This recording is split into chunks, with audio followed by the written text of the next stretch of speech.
आप सब आशा करते होंगे आप बिल्कुल ठीक हैं। आज का जो मेरा वीडियो रहने वाला है इसमें हम पढ़ेंगे एमसीक्यू क्वेश्चन के बारे में। जैसे आपके एग्ज़ाम में 100 क्वेश्चन आना है, उसी प्रकार इस वीडियो में आपको 100 क्वेश्चन देखने को मिलेंगे। ठीक है, तो चलिए स्टार्ट करते हैं आज का वीडियो बिना किसी देरी के। अगर आप हमारे चैनल पर नए हैं तो प्लीज़ चैनल को लाइक करिए, शेयर करिए, सब्सक्राइब करिए और देखते रहिए हमारा यूट्यूब चैनल एग्जाम आजू क्लासेस। देखते हैं आज का पहला क्वेश्चन जो आपकी स्क्रीन पर दिख रहा है। हाल ही में किस संस्था द्वारा जल स्वास्थ्य और स्वच्छता वाटर सैनिटाइजेशन एंड हाइजीन वास इसका वास का फुल फॉर्म है पर प्रगति तथा वास एवं संक्रमण की रोकथाम पर नियंत्रण के बीच संबंधी रिपोर्ट जारी की। वास मतलब जो यहाँ पर लिखा है वास, इसी का शॉर्ट फॉर्म लिखा है। ठीक है, तो वाटर सैनिटेशन एंड हाइजीन इसका फुल फॉर्म है। तो संबंधी रिपोर्ट किसकी भी जारी की गई थी, तो ये रिपोर्ट जो निकल आई थी वो हमारी WHO और यूनिसेफ के बीच। तो ऑप्शन नंबर सी हमारा सही हो जाएगा। WHO जो हमारे विश्व में सबके स्वास्थ्य की बात करता है और यूनिसेफ जो होता है छोटे बच्चों की स्वास्थ्य और उनके पोषण के बारे में बात करता है। ठीक है, नेक्स्ट क्वेश्चन क्या है। कुल श्रम की वह प्रतिशत संख्या जो बेरोजगार है लेकिन सक्रिय रूप से रोजगार की तलाश में है और काम करने को तैयार है, वह क्या कहलाती है? उससे हम बेरोजगारी की दर कहते हैं। क्या बोलते हैं? बेरोजगारी की दर। तो ऑप्शन नंबर बी हमारा सही हो जाएगा। नेक्स्ट क्वेश्चन है, पोषण अभियान की शुरुआत कब की गई थी? पोषण अभियान की शुरुआत कब की गई थी? तो पोषण अभियान जो हमारा है ये हमारा 8 मार्च 2018 को स्टार्ट हुआ था। कब? 8 मार्च 2018 को हमारा पोषण अभियान शुरू हुआ था, न्यूट्रिशन प्रोग्राम स्टार्ट हुआ था। ऑप्शन नंबर ई सही हो जाएगा। नेक्स्ट है, राष्ट्रीय पोषण माह मनाया जाता है। ये क्वेश्चन मैंने पता नहीं कितनी बार करा है। जो राष्ट्रीय पोषण माह होता है वो सितंबर माह में मनाया जाता है। कब? सितंबर माह में। तो ऑप्शन नंबर बी करेक्ट हो जाएगा। ऑप्शन नंबर बी सितंबर के में राष्ट्रीय पोषण माह मनाया जाता है। नेक्स्ट है, राष्ट्रीय रोग नियंत्रण केंद्र का मुख्यालय कहाँ पर है? राष्ट्रीय रोग नियंत्रण केंद्र का मुख्यालय कहाँ है? तो ये हमको मुख्यालय नई दिल्ली में देखने को मिलता है। तो ऑप्शन नंबर ए करेक्ट हो जाएगा। नई दिल्ली में राष्ट्रीय रोग नियंत्रण कार्यक्रम का केंद्र का मुख्यालय है। नेक्स्ट है, मानव विकास सूचकांक 2021 में भारत किस पायदान पर रहा था? मानव विकास सूचकांक 2021 में भारत किस पायदान पर रहा था? तो इसका जो राइट आंसर हो जाएगा ऑप्शन नंबर सी हो जाएगा। 132वें स्थान पर था। कितने? 132वें स्थान पर SDI में 2021 में भारत की रैंक थी। ठीक, इसको आप लिख लीजिएगा। नेक्स्ट है, सर्वाधिक ऊर्जा किससे उत्पन्न होती है? यानी कि हमारे शरीर को सबसे ज़्यादा कार्बोहाइड्रेट सबसे ज़्यादा ऊर्जा कहाँ से मिलती है? वो हमको ऑप्शन नंबर ई है कार्बोहाइड्रेट से, बी हमारा है वसा से, सी है प्रोटीन से एंड डी हमारा है ग्लूकोज से। तो जो सबसे ज़्यादा ऊर्जा उत्पन्न होती है उनको कार्बोहाइड्रेट से मिलती है। ठीक है, तो ऑप्शन नंबर ए हमारा सही हो जाएगा। ग्लूकोज जो होता है C6H12O6। ठीक है, ये हमारे कार्बोहाइड्रेट का एक रूप होता है। तो यहाँ पर ऑप्शन नंबर ए सही हो जाएगा। नेक्स्ट है, गर्भावस्था में फोलिक अम्ल और संपूरक मुख्य रूप से किसकी रोकथाम के लिए प्रयोग किए जाते हैं? किसकी रोकथाम के लिए प्रयोग किए जाते हैं? तो हमारी जो रोकथाम होती हो तंत्रिका नली दोष के लिए। तो ऑप्शन नंबर ए हमारा सही हो जाएगा। Option number A is the right answer. Next है, मानसिक स्वास्थ्य को प्रभावित करने वाले कारक हैं। कौन से कारक होते हैं? ऑप्शन नंबर ए है जैविक कारक, बी है पर्यावरण कारक, सी हमारा मनोवैज्ञानिक कारक एंड डी हमारा ए सभी। तो इसमें सारे हमारे फैक्टर होते हैं जो मानसिक स्वास्थ्य को प्रभावित करते हैं। जैविक भी होता है, एनवायरमेंटल एंड पर्यावरण भी होता है और साइकोलॉजी यानी मनोवैज्ञानिक भी होता है। तो ऑप्शन नंबर डी हमारा सही हो जाएगा। नेक्स्ट है, निम्न में महामारी बीमारी नहीं है। यहाँ पर कौन सी बीमारी है जो महामारी नहीं है? चेचक हमारी महामारी होती है, प्लेग जो पिस्सू से होता है ये भी हमारी बीमारी है, हैजा जलजनित रोग ये भी महामारी। लेकिन दमा जो है ये हमारा नहीं होता है, ये हमारे फेफड़ों को प्रभावित करता है। तो ऑप्शन नंबर बी दमा हमारी जो है एक महामारी बीमारी नहीं है। नेक्स्ट है, एक नवजात शिशु की सामान्य श्वसन दर कितनी होती है? अगर न्यू बॉर्न बेबी है तो उसकी सामान्य जो रेस्पिरेशन रेट है वो कितनी होती है? तो क्वेश्चन जो 11 नंबर आंसर का हो जाएगा वो हो जाएगा 30 से 40 प्रति मिनट। कितनी? 30 से 40 प्रति मिनट होती है। Option number is the right answer. Next है, बैठकर बच्चे को स्तनपान कराने के लिए सबसे उचित कोण कौन है? यानी कि अगर माता बैठ के बच्चे को स्तनपान करा रही है तो वहाँ पर माता और बच्चे के बीच जो एंगल बनता है वो कितने एंगल का होता है? तो उसका जो राइट आंसर है वो ऑप्शन नंबर सी कितना हो जाएगा? 90 एंगल पर। Option number D is the 90 अंश के कोण पर माता बैठ कर बच्चे को स्तनपान करवाती है। बैठ कर के यहाँ गया है तो यहाँ पर 90 होगा। नेक्स्ट है, मस्तिष्क का अधिकतम विकास किस अवस्था में होता है? मस्तिष्क का अधिकतम विकास किस अवस्था में होता है? तो सबसे ज़्यादा जो अधिकतम विकास होता है मस्तिष्क का, वो शैशवावस्था में होता है। कहने मतलब आप सोच रहे होंगे मस्तिष्क का विकास मतलब आपका दिमाग कब बढ़ता है। नहीं, यह कह रहा है मस्तिष्क का विकास अधिकतम किस होता है, यानी कि मस्तिष्क का फैलाव वजन कब बढ़ता है। तो छोटा जो बच्चा होगा, ठीक है, नवजात बेबी जो होता है, उसका देखिएगा 1-2 साल में सर का भार बढ़ता है। यहाँ पर दिमाग से नहीं बताएगा कि दिमाग किस अवस्था में बढ़ता है। दिमाग सबसे ज़्यादा तो अवस्था में आपको बढ़ेगा किशोरावस्था में, लेकिन सबसे ज़्यादा यहाँ पर बात की गई अधिकतम विकास, यानी कि आपके मस्तिष्क का विकास यानी भार वजन कब बढ़ता है, तो ये शैशवावस्था में बढ़ता है। ठीक, सबसे ज़्यादा आप देखेंगे जो जवान लोग होते हैं जिंदगी भर उनका शरीर का जो मस्तिष्क का जो साइज़ होता है एक ही रहता है, लेकिन बच्चा जब जन्म लेता है उसके 6-7 महीने 8 महीने बाद 1 साल के बाद उससे मस्तिष्क का वजन बढ़ता है, विकास होता है। तो आप इससे दिमाग से नहीं बता रहे हैं कि बच्चे का दिमाग कब बढ़ता है, ये नहीं, यहाँ पे मस्तिष्क का अधिकतम विकास पूछा है, तो यहाँ पर ऑप्शन नंबर ए सही हो जाएगा। यही कुछ लोग क्वेश्चन करते हैं और डाउट के मारे कमेंट बॉक्स में करेंगे सर क्वेश्चन इसका ये नहीं होगा। क्वेश्चन को पूरा तरह से समझिए, पढ़िए। यहाँ पर मस्तिष्क के अधिकतम विकास की बात की गई, ना कि दिमाग की बात की गई कि आपका दिमाग कब बढ़ता है, कितना बढ़ता है। ठीक है, यहाँ मस्तिष्क के विकास की बात की गई है, तो ऑप्शन नंबर ए हमारा सही हो जाएगा। नेक्स्ट है, मुंह से दिया जाने वाला टीका किस रोग के लिए, मैंने कितनी बार बताया है ये क्वेश्चन, पता नहीं कितनी बार है। आंखों, इसका जो राइट आंसर होगा ऑप्शन नंबर डी, पोलियो हो जाएगा। Option number D is the right answer. Polio को देखा होगा, जो पल्स पोलियो अभियान चलता है उसमें जो आंगनबाड़ी कार्यकर्ती होती हैं और मुंह के थ्रू ओपीवी यानी कि ओरल पोलियो वैक्सीन का ड्रॉप देती हैं। नेक्स्ट हमारा है, एस्कैरिज किसके द्वारा स्थानांतरित होता है। हमारा एस्कैरिज होता है ये किसके द्वारा स्थानांतरित होता है, तो ये हमारा संक्रमित भोजन और जल द्वारा स्थानांतरित होता है। तो ऑप्शन नंबर बी हमारा सही हो जाएगा। Option number B is the right answer. Next है, कौन सी विटामिन मजबूत हड्डियों और दांतों के निर्माण में सहायक है। देखिए कहीं ऑप्शन डी दिया है, विटामिन डी दिया है, option number D C vitamin D. ठीक है, विटामिन डी हमको सूर्य की किरणों से प्राप्त होता है। नेक्स्ट है, डीपीटी में टीकाकरण में पी का अर्थ क्या होता है। डिप्थीरिया, परटूटिस और टिटनेस। डिप्थीरिया, परटूटिस और टिटनेस ये फुल फॉर्म होते हैं डीपीटी के, डिप्थीरिया, परटूटिस एंड टिटनेस। तो पी का जो अर्थ है वो हमारा परटूटिस हो जाएगा। Option number B is the right answer. Next है, रक्तचाप मापने के उपकरण को क्या कहते हैं, उसको हम क्या बोलते हैं, उसको हम बोलते हैं स्फैग्मोमैनोमीटर। स्फैग्मोमैनोमीटर जो रक्तदाब का चाप, रक्त दबाव जो ब्लड प्रेशर होता है हमारा 80 से 120 होता है, आप लोग सब लोग जानते भी हैं 80 से 120 होता है। और रक्तचाप मापने का जो उपकरण होता है उसे हम स्फिग्मोमैनोमीटर बोलते हैं। तो ऑप्शन नंबर सी हमारा सही हो जाएगा। काफ़ी लोगों के क्वेश्चन का आंसर पता होगा।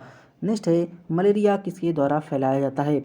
मलेरिया किसके द्वारा फैलाया जाता है, तो मलेरिया जो हमारा मादा एनफ्लूएंजा मच्छर होता है उसके द्वारा होता है। तो ऑप्शन नंबर ए हमारा सही हो जाएगा। Option number A is the right answer. Next है, निम्न में से कौन सी बीमारी जीवाणु जनित नहीं है। जीवाणु जनित नहीं है बोला है, तो यहाँ पर जो कॉलेरा है ये हमारा नहीं होता है, टाइफाइड भी नहीं होता, निमोनिया होता है। बाकी मलेरिया, डायबिटीज़, मलेरिया इसमें भी दिया है, इन्फ्लुएंजा इसमें भी दिया है, तो ये हमारे नहीं होते हैं जीवाणु द्वारा। बाकी ये हमारा जीवाणु जनित रोग होता है कॉलेरा। ठीक, कॉलेरा, टाइफाइड और निमोनिया। तो ऑप्शन नंबर यहाँ पर ए सही हो जाएगा। Option number A is the right answer. Next है, भारत में स्वास्थ्य समस्याओं का सामाजिक कारण क्या है, यानी कि जो भारत में स्वास्थ्य समस्याएं हैं, हेल्थ को लेकर जो भी प्रॉब्लम है वो हमारा सामाजिक कारण क्या है, निरक्षरता है, गरीबी है। ठीक है, निरक्षरता है, गरीबी है, अधिक जनसंख्या है। तो हमारे ये सारे फैक्टर होते हैं जो स्वास्थ्य समस्याओं का सामाजिक कारण होती हैं। तो ऑप्शन नंबर डी हमारा सही हो जाएगा, क्योंकि ये सारी समस्या हमारे निकल के आती हैं जिससे हमारी स्वास्थ्य समस्याएं समाज में उत्पन्न होती हैं। तो ऑप्शन नंबर डी इसका सही हो जाएगा।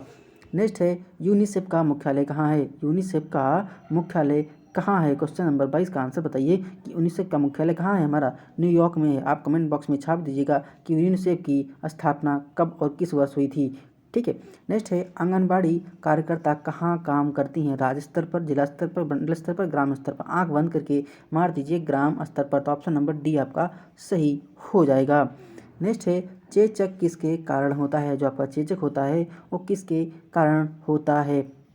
24 नंबर क्वेश्चन का आंसर बताइए कि जो चेचक होता है वो किसके कारण होता है। ये हमारा वायरस यानी कि विषाणु द्वारा होता है। तो ऑप्शन नंबर बी, हमने वायरस द्वारा होने वाले रोग, बैक्टीरिया द्वारा होने वाले रोग और प्रोटोजोआ यानी कि परजीवी द्वारा होने वाले रोग को एक ट्रिक के रूप में वीडियो बनाया हूँ। तो आप हमारे चैनल पर चेक कर सकते हैं। केवल 10 मिनट का वीडियो है और 10 मिनट के वीडियो में देखना आपके कम से कम 1-2 क्वेश्चन जरूर बन जाएंगे। ठीक है, क्योंकि वहाँ पर हमने ट्रिक वाइज बताया है कि विषाणु द्वारा कौन से रोग होते हैं, प्रोटोजोआ द्वारा कौन से रोग होते हैं और बैक्टीरिया के द्वारा कौन से रोग होते हैं। एकदम ट्रिक आसान भाषा में बताया, बिल्कुल भी समझ आ जाएगा। नेक्स्ट हमारा है एकीकृत बाल विकास सेवा योजना कब शुरू की गई थी। एकीकृत बाल विकास सेवा योजना कब स्टार्ट हुई थी, ये हमारी 1975 ईस्वी में स्टार्ट हुई थी। Option number A is the right answer. Next है ओरल रिहाइड्रेशन सॉल्यूशन ORS में क्या होता है। जो हमारा ORS होता है, जिंक ORS, उसमें क्या होता है, उसमें हमारा नमक, चीनी और पानी होता है। तो ऑप्शन नंबर सी छाप दीजिएगा, option number C is the right answer. अच्छा, ORS का कभी कभी फुल फॉर्म पूछ लेता है, तो ORS का जो फुल फॉर्म होता है ओरल रिहाइड्रेशन सॉल्यूशन, आप इसको रट लीजिएगा। नेक्स्ट है निर्जलीकरण के दौरान शरीर द्वारा आमतौर पर किस पदार्थ की कमी हो जाती है, किस पदार्थ की कमी हो जाती है। तो यहाँ पर जो राइट आंसर होगा वो option number C sodium chloride. अच्छा, जब निर्जलीकरण होता है तो एक सबसे अहम फैक्टर कम हो जाता है हमारे शरीर का, वो हो जाता है पानी की कमी। निर्जलीकरण यानी कि पानी नहीं है शरीर में, पानी जब नहीं बचता है तो उसे हम निर्जलीकरण संज्ञा देते हैं। जैसे आप अगर धूप में आंवले का अचार बनाते हैं तो वहाँ पर उसका निर्जलीकरण करते हैं। कैसे करते हैं, आंवलों को आप उबाल के धूप में सुखाते हैं, इसलिए सुखाते हैं क्योंकि उसके अंदर का पानी प्रकाश की वजह से उड़ जाए, निर्जलीकरण हो जाए, उसमें पानी न बचे। अगर पानी बचेगा तो आपका अचार खराब हो जाएगा, इसीलिए अचार को खराबी से बचने के लिए उसको धूप में सुखाते हैं, जिससे उसके निर्जलीकरण हो जाए, उसमें पानी जो है वो उड़ जाए। ठीक है, तो सही में निर्जलीकरण के दौरान हमारा सोडियम क्लोराइड की कमी हो जाती है, तो ऑप्शन नंबर सी इसका सही हो जाएगा। नेक्स्ट है प्लेसेंटा का औसत वजन कितना होता है। ऑप्शन नंबर 28 का ए हो जाएगा। मैंने पता नहीं कितनी बार क्वेश्चन करवाया है, 500 ग्राम होता है। नेक्स्ट है उत्तर प्रदेश में प्रदेश की जनसंख्या के कितने प्रतिशत अनुसूचित जनजाति पाई जाती है। तो क्वेश्चन नंबर 29 का हमारा 20.69 हो जाएगा। इतनी परसेंटेज हमारी अनुसूचित जाति की पाई जाती है यूपी में। लिख लीजिएगा, इसको अच्छे से लिख लीजिएगा। नेक्स्ट है विश्व स्वास्थ्य संगठन में कुल कितने सदस्य देश हैं। विश्व स्वास्थ्य संगठन में कुल कितने सदस्य हैं, तो हमको हमारे 194 हैं। 7 अप्रैल 1948 को हमारा क्या हुआ था, WHO की स्थापना हुई थी, तभी से हम 7 अप्रैल को विश्व स्वास्थ्य दिवस के रूप में मनाते हैं। नेक्स्ट है परामर्श का उद्देश्य होता है, क्या होता है। ऑप्शन नंबर ऑप्शन नंबर 1 है व्यक्ति को सकारात्मक शक्ति प्रदान करना, बिल्कुल सही है। व्यक्ति को नकारात्मक नहीं, व्यक्ति की समस्याओं पर मौन होना, ये भी गलत है, उपरोक्त हो ही नहीं सकता। तो ऑप्शन नंबर इस क्वेश्चन का सही हो जाएगा। व्यक्ति को सकारात्मक शक्ति प्रदान करना परामर्श का उद्देश्य होता है, तो option number is the right answer. Next है विकास में होने वाले परिवर्तन होते हैं, जो विकास में परिवर्तन होते हैं और रचनात्मक होते हैं, विनाशात्मक होते हैं, या सी ए व बी दोनों होते हैं। देखो तो मैं बताऊं तो ऑप्शन नंबर सी इसका सही हो जाएगा। Option number C is the right answer. अब सोचेंगे कि जो विकास में परिवर्तन हो रहा है वो विनाशात्मक कैसे हो रहा है और रचनात्मक कैसे हो रहा है। ठीक है, तो मैं ऐसे कैसे बताऊँ। देखो, आपने देखा होगा जो JCB मशीन होती है, मैं एग्जाम्पल के तौर पर बताने की कोशिश कर रहा हूँ। देखिए, तो जो JCB आपकी है तो टेक्नोलॉजी के क्षेत्र में उसने विकास किया, तो हुआ क्या, आपका विकास तो अच्छा हुआ, इसलिए हुआ क्योंकि घंटों का काम आप मिनटों में कर देते हैं। लेकिन उससे क्या फ़र्क पड़ा, उससे जो हमारा हुआ निगेटिव ये देखें तो उसमें निगेटिव ये है कि लोग ज़्यादा स्तर पर बेरोजगार हो रहे हैं। तो ये हमारा निगेटिव टर्म था, और क्या हुआ, समय हमारा बच रहा है, तो हमारा ये पॉजिटिव टर्म हुआ। तो हमारे रचनात्मक और विनाशात्मक दोनों काम करते हैं। जो साइंस होती है ये हमारी रचनात्मक और विनाशात्मक दोनों प्रकार के विकास करती है। तो यहाँ पर जो राइट आंसर होगा वो ऑप्शन नंबर सी हमारा सही हो जाएगा, ए व बी दोनों। नेक्स्ट है किशोरावस्था का आयु वर्ग क्या होता है। जो हमारा किशोरावस्था होता है उसका आयु वर्ग क्या होता है, तो उसका जो आयु वर्ग होता है वो 33 का बी पार्ट आप देख लीजिए, 33 का बीट यानी कि 12 से 18 होता है। कौन सा 12 से 18 वर्ष की जो हमारी आयु होती है उसे किशोरावस्था की संज्ञा देते हैं। नेक्स्ट है दीनदयाल अंत्योदय योजना राष्ट्रीय ग्रामीण आजीविका मिशन शुरुआत कब की गई थी। तो ये हमारा कब की गई थी, ये हमारा जून 2011 में की गई थी। तो ऑप्शन नंबर ए हमारा सही हो जाएगा, जून 2011 में स्टार्ट हुआ था। नेक्स्ट है भारत में सेरोगेसी को कब वैध किया गया था। तो ये को वैध किया गया था, ये हम ऑप्शन नंबर ए 2002 में वैध किया गया था। अच्छा, सेरोगेसी होता क्या है। सेरोगेसी ये होता है कि किराए की कोख। सेरोगेसी का मतलब होता है किराए की कोख। अब कहने का मतलब ये है कोई महिला अगर चाहती है कि हम प्रेग्नेंट ना हों लेकिन हमको बच्चा चाहिए, तो उसके क्या है, उसको इसलिए उसको किराए की कोख लेना पड़ेगा। किराए को लोग कहने से मतलब है, कोई अगर लड़की चाहती है कि हमको बच्चा चाहिए और लेकिन हमको गर्भावस्था नहीं होना पड़े, हमारा बॉडी फिगर ख़राब हो जाएगा, हमारे स्टिचेस आ जाएंगे, खिंचाव आ जाएगा, इसलिए उससे बचने के लिए वो किराए की कोख का उपयोग करती है, जिसे हम सरोगेसी बोलते हैं। ठीक है, किराए की कोख का उपयोग करती है, उसे सेरोगेसी बोलते हैं। अतः अच्छा, इसमें होता क्या है, इसमें जो मादा का अंडाणु होता है और जो पुरुष का बीजाणु होता है, वो का एक परख नली में निषेचन करवा के एक तीसरी महिला की, यानी जो किराए की कोख है, उसमें इंसर्ट कर देते हैं और बच्चा उसी में डेवलप हो जाता है। उसे हम सरोगेसी बोलते हैं। जैसे आप गूगल पर सर्च करेंगे, जो हमारी प्रियंका चोपड़ा हैं, ठीक है, वो विदेश में रहती हैं और वो सोचती कि हम माँ ना बने लेकिन हमको बच्चा मिल जाए, तो उन्होंने क्या किया था, अपना सरोगेसी करवाया था। कहने का मतलब किराए की कोख में एक बच्चे को जन्मा था। ठीक है, तो आप गूगल कर सकते हैं, सरोगेसी निकल के ऐसे आएगा। सरोगेसी मतलब होता है किराए की माँ। ठीक है, तो ये हमारा जो वैध किया गया था 2002 में किया गया था, तो ऑप्शन नंबर ए सही हो जाएगा। नेक्स्ट है, विश्व जनसंख्या दिवस कब मनाया जाता है? 11 जुलाई, option number B is the right answer. विश्व जनसंख्या दिवस 11 जुलाई को मनाया जाता है। नेक्स्ट है, वैश्विक भुखमरी सूचकांक 2021 में भारत का स्थान कौन सा था? 37 का देख लीजिए, 101 था, 101 का न्योता लिखा दो, निमंत्रण पत्र लिखवा दो। ऑप्शन नंबर 20 द खाना खाने जाएंगे, भूख के मारे खाना खाने जाएंगे और खाना खाने के वहाँ आप 101 का न्योता लिखाएंगे, निमंत्रण पत्र लिखवाएंगे। खाना खाने के बाद 191 का ए बी हमारा, लेकिन ये रैंक हमारी 2020-21 की है, इसको आप भी अच्छे से लिख लीजिएगा। नेक्स्ट है, भारतीय चिकित्सा अनुसंधान परिषद के महानिदेशक कौन हैं? 38 का महानिदेशक कौन है? तो हमारे डॉक्टर बलराम भार्गव हैं। तो ऑप्शन नंबर बी हमारा सही हो जाएगा। देखो, डॉक्टर इनके लगे आगा नहीं है तो ये हो नहीं सकते, इनके लगे तो दो में से एक होगा, डॉक्टर यही है। तो चिकित्सा की बात की गई है तो डॉक्टर ही होंगे, दिनेश शर्मा होंगे नहीं, ये होंगे नहीं। तो आप क्या है, ऑप्शन इलिमिनेट करिए, तो ऑप्शन नंबर बी हमारा सही हो जाएगा, डॉक्टर बलराम भार्गव।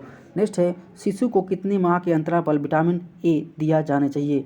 शिशु को कितने अंतराल पर विटामिन ए दिया जाना चाहिए? तो ऑप्शन नंबर बी 6 माह के अंतराल पर, नहीं कि 1 साल में 2 बार विटामिन ए दिया जाने। क्वेश्चन में घुमा के पूछ सकता है कि विटामिन ए को 1 वर्ष में कितनी बार दिया जाना चाहिए? तो 2 बार, 6 महीने के गैप पर, यानी कि 2 बार दिया जाना चाहिए, हाफ ईयरली होता है।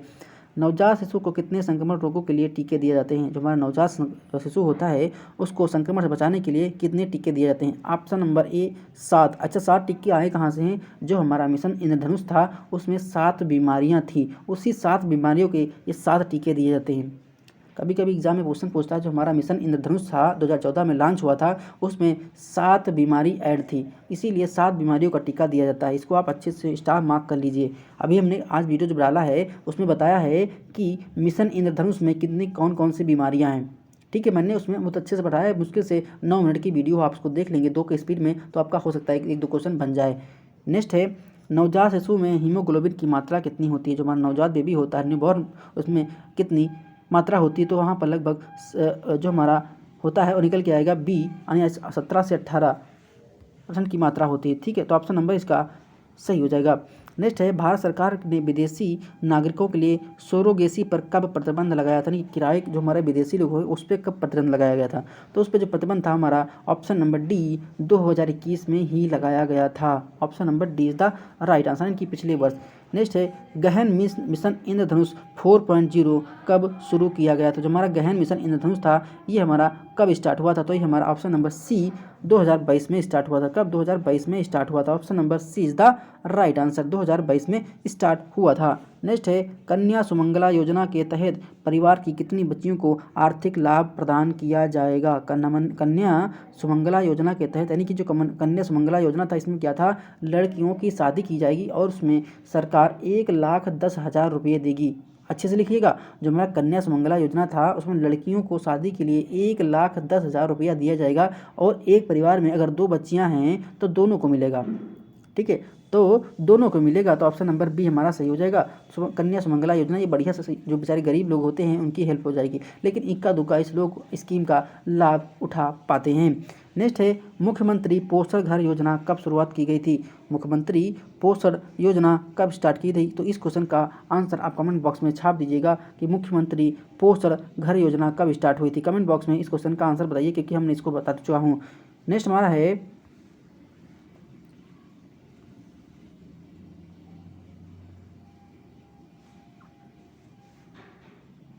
राष्ट्रीय किशोर स्वास्थ्य कार्यक्रम कितने आयु के वयस्कों के लिए प्रारंभ किया गया था? राष्ट्रीय किशोर स्वास्थ्य कार्यक्रम कितने आयु के वयस्कों के लिए स्टार्ट किया गया था?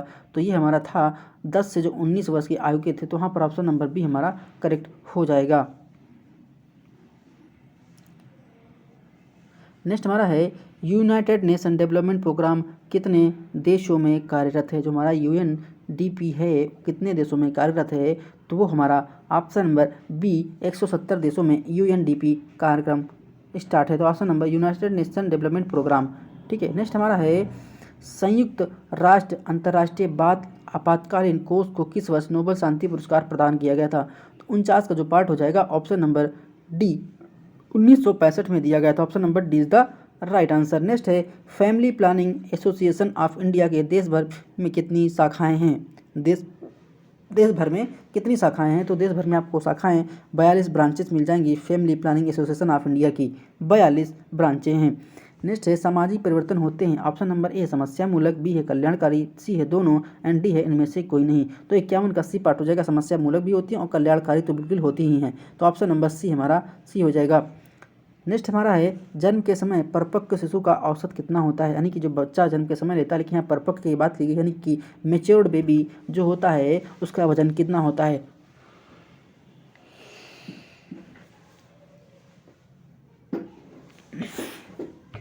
तो यहाँ पे जो राइट आंसर होगा ऑप्शन नंबर सी 3 से 3.5 किलोग्राम तक बच्चे का वजन होता है। तो option number C is the right answer. Next है संयुक्त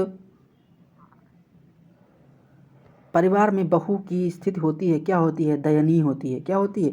दयनीय होती है। अगर बहुत बड़ी फैमिली है, जॉइंट फैमिली है, तो वहाँ पर जो बहू की स्थिति होती है वो दयनीय होगी। इसलिए दयनीय होगी कहीं मान लो 20, 25, 30 लोग के परिवार में हैं, खाना बनाना पड़ जाएगा तो बहू को बहुत परेशानी होगी, उसकी स्थिति दयनीय होती है। ठीक है।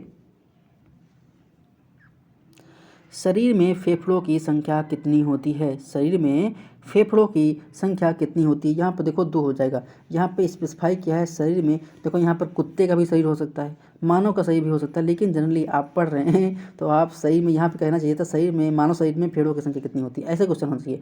शरीर कुत्ते का भी होता है, शरीर मछली का भी होता है, शरीर मगरमच्छ का भी होता है, लेकिन स्पेसिफाई करना चाहिए कि इस मानव शरीर में फेफड़ों की संख्या कितनी होती थी। तो यहाँ पर 2 हो जाएगा। ठीक है। नेक्स्ट है दाम्पत्य परिवार में मुख्यतः होते हैं, क्या होते हैं?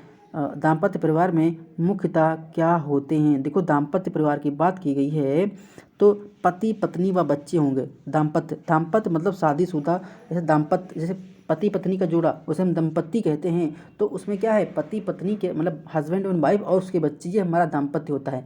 और संयुक्त जब होगा जब उसमें हम मम्मी पापा, मेरे भाई बहन और मेरी दादा दादी और मेरे चाचा चाची, ठीक है, वो संयुक्त होता है। तो ऑप्शन नंबर बी हमारा दाम्पत्य परिवार में ऑप्शन नंबर बी पति पत्नी और बच्चे होते हैं। परिवार के विघटन का कारण क्या है? यानी परिवार जो विघटित हो गया है उसका कारण क्या है? तो उसका क्या है? हितों की एकता का भाव, बिल्कुल सही है। यौन इच्छाओं की पूर्ति परिवार से बाहर, ये भी सही है। शहरीकरण एवं औद्योगिकरण, ये भी सही है। तो ऑप्शन नंबर डी हमारा सही हो जाएगा। परिवार विघटन के सभी कारण होते हैं। नेक्स्ट है सामाजिक परिवर्तन के मुख्य स्रोत क्या हैं? सामाजिक परिवर्तन के मुख्य स्रोत क्या हैं? आविष्कार, बिल्कुल सही है। खोज, ये भी सही है। आंतरिक विभेदीकरण, ये भी सही है। तो ऑप्शन नंबर डी हमारा सही हो जाएगा, क्योंकि सामाजिक परिवर्तन के ये मुख्य स्रोत होते हैं। नेक्स्ट है परिवार नियोजन कार्यक्रम कब स्टार्ट हुआ था? मैंने बहुत बार बताया है 1952, आंख बंद करके मार दीजिए, 1952 में स्टार्ट किया गया था। नेक्स्ट है राष्ट्रीय जनसंख्या नीति 2000 का लक्ष्य क्या है?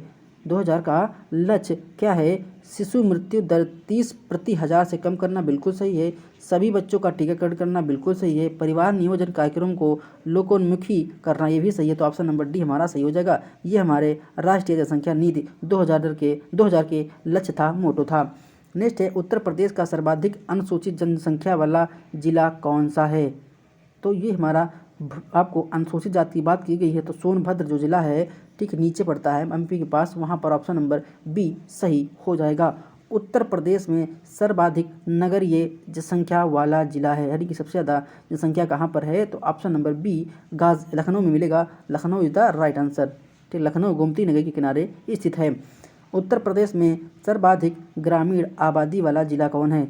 ग्रामीण आबादी की बात की गई है तो ग्रामीण आबादी सबसे ज़्यादा कहाँ देखने को मिलेगी? वो आपको ऑप्शन नंबर बी प्रयागराज, यानी कि वर्तमान में उसका इलाहाबाद जो पहले नाम था प्रयागराज हो गया है। तो option number B is the right answer. Next है, उत्तर प्रदेश में सर्वाधिक शिशु लिंगानुपात किस डिस्ट्रिक्ट का है? किस डिस्ट्रिक्ट का है? तो यहाँ पर जो राइट आंसर निकल के आएगा ऑप्शन नंबर बी जौनपुर का है। जौनपुर में बढ़िया सेक्स रेशियो है। नेक्स्ट है, शिशु लिंगानुपात के क्रम में उत्तर प्रदेश के कौन से स्थान पर है? शिशु लिंगानुपात में उत्तर प्रदेश कौन से स्थान पे है? तो यहाँ पे जो राइट आंसर होगा ऑप्शन नंबर डी 26वें स्थान पर है। देश में 26वें स्थान पर है। नेक्स्ट है, किस पारिवारिक तंत्र में दंपत्ति अपनी स्वयं की इकाई स्थापित करते हैं?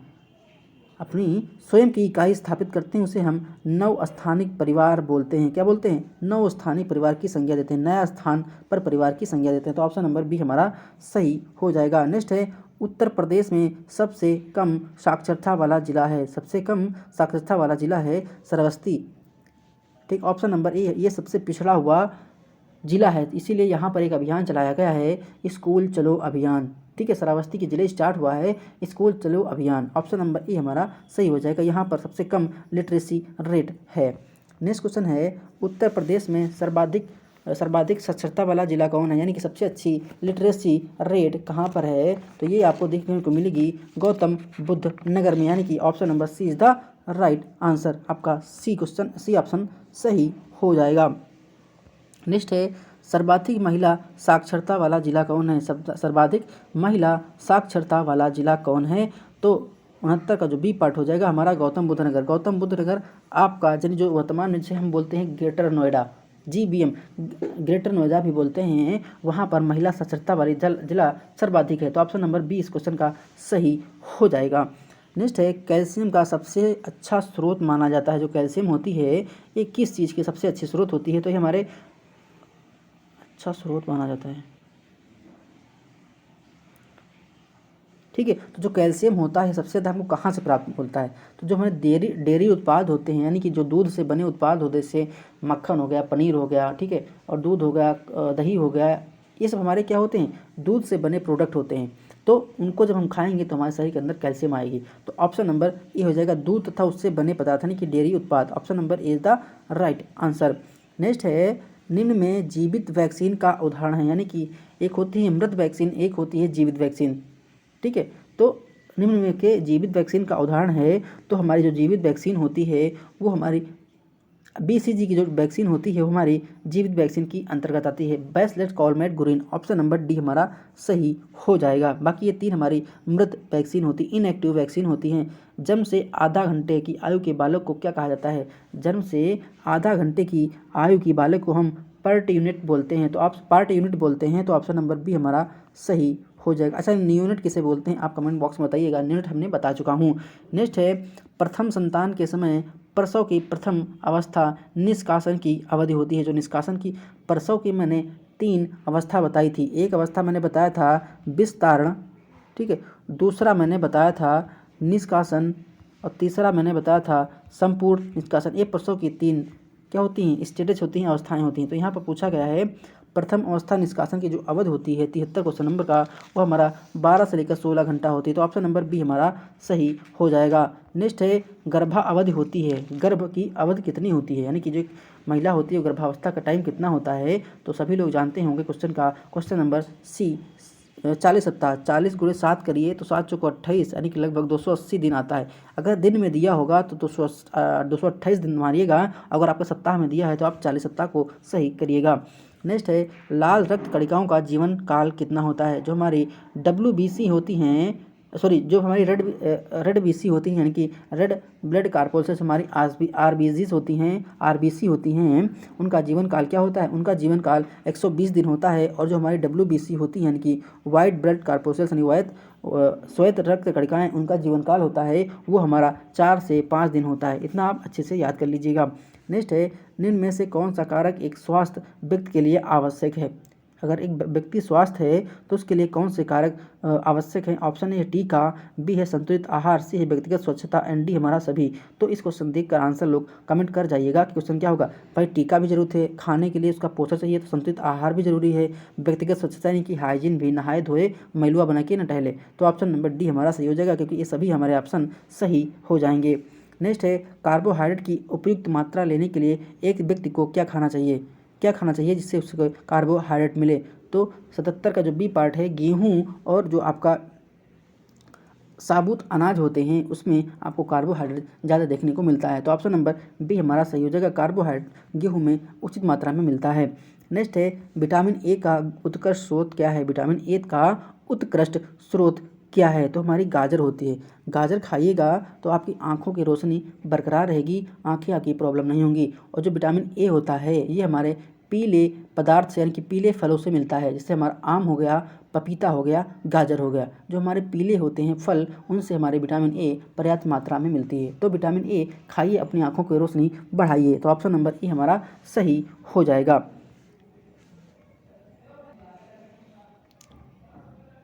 नेक्स्ट हमारा है डेंगू बीमारी का वाहक होता है। जो डेंगू बीमारी है उसका वाहक क्या होता है, यानी कि उसका करियर क्या होता है? उसका जो होता है ऑप्शन नंबर ए एडीज मच्छर होता है। Option number A is the right answer. ये डेंगू बीमारी का वाहक होता है। डेंगू बीमारी को हम हड्डी तोड़ बुखार भी बोलते हैं, जिसमें हल्का फुल्का चल रहा है। 1 अक्टूबर और नवंबर बहुत ज़्यादा डेंगू के केस मिलेंगे। हॉस्पिटल चले जाइए किसी, तो आपको पेशेंट जरूर डेंगू को मिल जाएंगे। तो डेंगू जो पेशेंट होता है अक्टूबर नवंबर में अपने पीक पर रहता है। इस महीने में अगर पूरे साल में अगर 2 महीने आप बच गए तो आपको डेंगू पूरे साल नहीं होगा। नेक्स्ट है अशुद्ध जल से फैलने वाले रोग होते हैं। मतलब जो हमारा साफ जल नहीं है उसको आप पिएंगे, तो मैंने कितनी बार बताया है कि जो अशुद्ध जल होता है उससे आपको हैजा होने की खतरा रहता है। यानी कि जो आप दूषित जल पिएंगे तो आपको हैजा हो जाएगा। ठीक है, तो यहाँ पर अशुद्ध जल बोला है, यानी गंदा जल पिएंगे तो आपको हैजा हो जाएगा। तो ऑप्शन नंबर सी हमारा सही हो जाएगा। हैजा जो एक है जल जनित बीमारी है, जल से होने वाला रोग होता है। नेक्स्ट हमारा है प्राथमिक चिकित्सा का उद्देश्य कौन सा नहीं है? क्वेश्चन को पूरा जल्दबाजी में आप एग्जाम में क्वेश्चन को पूरा पढ़िएगा प्लीज़, क्योंकि वहाँ पर अगर क्वेश्चन जल्दी भी पढ़ लिए तो गलत कर सकते हैं। इसलिए क्वेश्चन देखो, आपको 80 नंबर क्वेश्चन 80 क्वेश्चन आएंगे और आप आराम से करेंगे तो बिल्कुल से बहुत अच्छे वे में आपका पेपर हो जाएगा, क्योंकि इसमें कोई भी कैलकुलेशन नहीं है, केवल आपको ऑप्शन टिक करना है। देखो हम 100 क्वेश्चन की सीरीज करवाते हैं, यानी आपको तो बता दें कि हम इस वीडियो में 100 क्वेश्चन पढ़ाते हैं आपको। लिखिएगा 100 क्वेश्चन हम कितने मिनट में कर डालते हैं? 40 मिनट में, 50 मिनट में। 50 मिनट से कोई ऊपर जाती ही नहीं है। देखो तो आप 100 क्वेश्चन जब यहाँ पर हम आपको समझाते हैं डिटेल में, तब 50 मिनट में कर डालते हैं 100 क्वेश्चन। और अगर आपको एग्जाम में केवल करना ही करना है, बताना किसी को नहीं है, तो मुश्किल से आप 35 मिनट में सारे क्वेश्चन कर डालेंगे। ठीक है, हम जब 50 मिनट में आपके 100 क्वेश्चन कर डालते हैं, साथ में बताते भी हैं डिटेल में, तो 100 मिनट में 100 क्वेश्चन 50 मिनट में कर डालते हैं, तो आप 35 मिनट में 100 क्वेश्चन कर डालेंगे। यानी कि 1 मिनट में लगभग 3 क्वेश्चन आप कर डालेंगे, इतनी स्पीड रहेगी। तो ये आपके पास टाइम बहुत है, इसलिए क्वेश्चन को आप पूरा पढ़िएगा एग्जाम में। ठीक, जल्दबाजी नहीं करिएगा, समय पर्याप्त है। नेक्स्ट है रेड क्रॉस आईसीआरसी की अंतर्राष्ट्रीय समिति का मुख्यालय कहाँ है? रेड क्रॉस की अंतर्राष्ट्रीय समिति की कहा गया है, तो इसका जो मुख्यालय है ऑप्शन नंबर ए 83 का ए जिनेवा में हो जाएगा। Option number A is the right answer. Next है राष्ट्रीय आयुष मिशन में आयुष का अर्थ क्या होता है? मतलब AYUSH इसका जो फुल फॉर्म होता है क्या हो जाएगा? 84 का जो होता है ये होता है Ayurveda, Y for yoga, U for यूनानी और S फॉर सिद्ध और H फॉर होम्योपैथी। तो देख लीजिए आयुष का फुल फॉर्म होता है, बहुत लोग जान ही नहीं पाएंगे आयुष है क्या। तो आयुष का फुल फॉर्म होता है आयुर्वेद,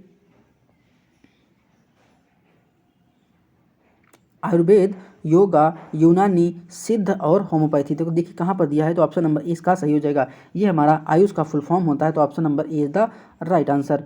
नेक्स्ट है बच्चों के विकास का क्रम क्या होता है? बच्चों के विकास का जो क्रम होता है डेवलपमेंट का, वो क्या होता है? सामान्य से विशिष्ट को और होता है, यानी कि पहले छोटी छोटी बातें करता है, फिर बाद में अच्छी बातें करता है, विशेष बातें करता है। तो ऑप्शन नंबर बी हमारा सही हो जाएगा, सामान्य से विशिष्ट की ओर।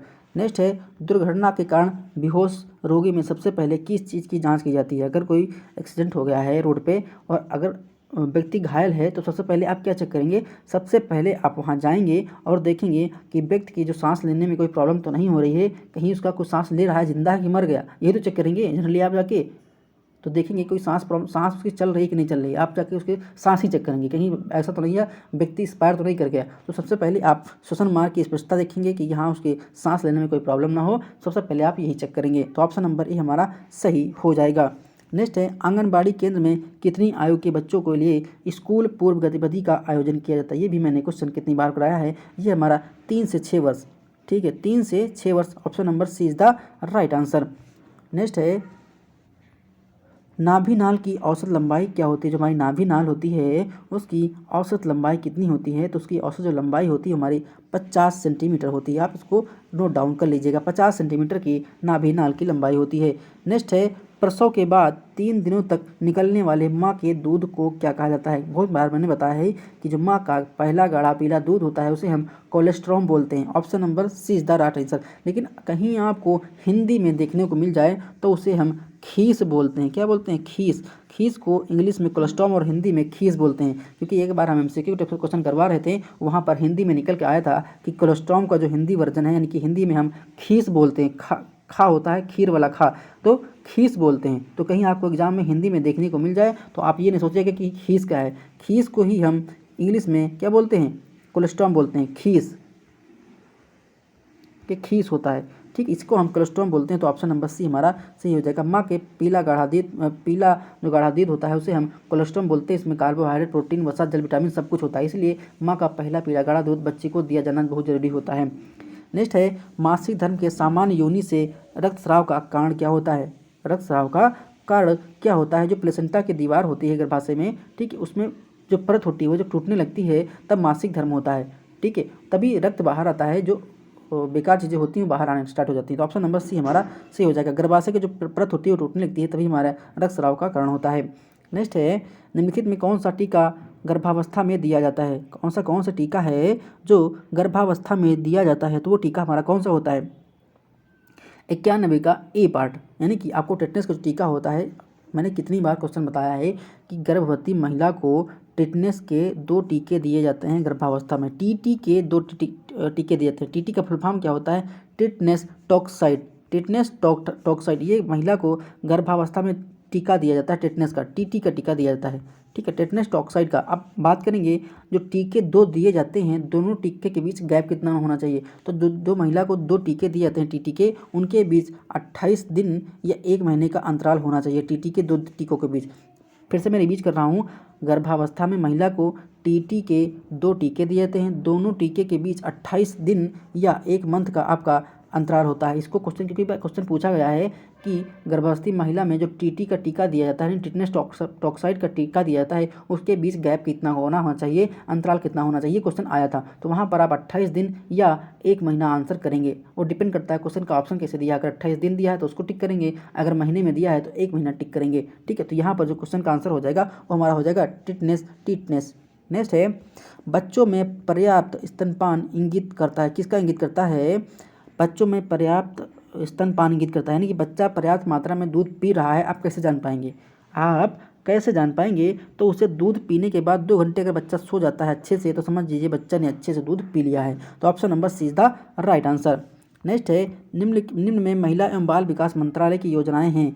महिला एवं बाल विकास योजनाएं क्या हैं? आंगनबाड़ी सेवा योजना का बिल्कुल ये योजना है। प्रधानमंत्री मातृ वंदना योजना, ये भी सही है। राष्ट्रीय पोषण मिशन, ये भी सही है। तो ऑप्शन नंबर डी हमारा सही हो जाएगा। ये हमारे बाल विकास मंत्रालय की योजनाएं होती हैं, ठीक है, ये हमारी सारी योजनाएं हैं, एक लिख लीजिए आप।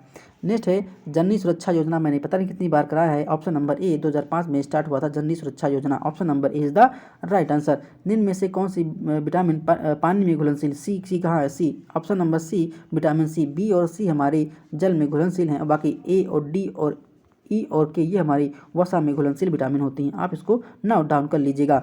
नेक्स्ट है, संतुलित आहार वह है जिसमें 96 क्या है? आवश्यक पोषक तत्वों की पर्याप्त मात्रा का अनुपात हो, बिल्कुल सही है। वसा और कार्बोहाइड्रेट की बड़ी मात्रा हो, बिल्कुल गलत है।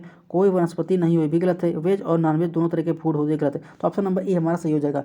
जिन लोगों को पीडीएफ चाहिए तो हमारे वीडियो के डिस्क्रिप्शन बॉक्स में टेलीग्राम चैनल का लिंक है, आप उस पर क्लिक करके हमारे टेलीग्राम चैनल से जुड़ सकते हैं। वहाँ पर आपको पीडीएफ मिल जाएगी। पीडीएफ का आप प्रिंट आउट करके निकलवा कर पढ़ भी सकते हैं। अगर आपको वीडियो अच्छी लगती है तो प्लीज़ वीडियो को लाइक कर दीजिए करिए, और अगर चैनल पर नए हैं तो प्लीज़ चैनल को सब्सक्राइब भी कर दीजिए करिए, ठीक। इसमें आपको कुछ नहीं जाता है, लेकिन आप समझ लीजिए हमको बहुत सारी मेहनत करनी पड़ती है। कोई हमारा एग्जाम नहीं है, मैं लड़का हूँ, मेरा कोई एग्जाम नहीं है, आप लड़की हैं, आप ही एग्जाम देंगी। इसलिए इस नोट्स को लाना, पढ़ाना, सर्च करना, खोजना, फिर कमी भी आना। आप लोग कमेंट बॉक्स में कमी भी निकालते हैं, अच्छा लगता है कि हाँ ऐसा था, हमें दिक्कत हो गई।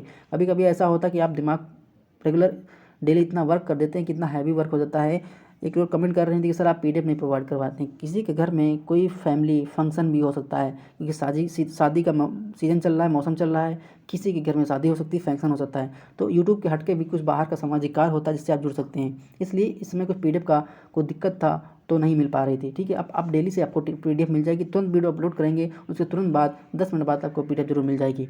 ठीक है, परेशान मत हुआ करिए, आपको एकदम बहुत ज़्यादा परेशान होते हैं, कुछ पैसेंस रखिए, हैव सम पैसेंस। ठीक है, अब तड़फने लगते हैं PDF के लिए। जो लोग PDF करते हैं, हमको पता है वो PDF से पढ़ते नहीं, केवल PDF ले लेंगे, डाउनलोड करके उनके मोबाइल में रखी रहेगी, बस वो पढ़ेंगे नहीं उससे।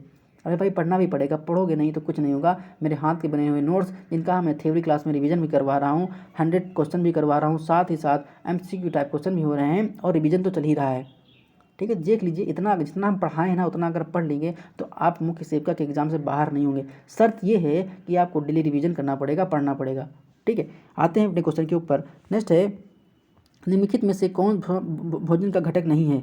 कौन भोजन का घटक नहीं है? देखो, विटामिन हमारे घटक होते हैं, कार्बोहाइड्रेट घटक होते हैं, प्रोटीन घटक होते हैं। संतुलित आहार क्या भाई? संतुलित आहार भोजन का नाम है।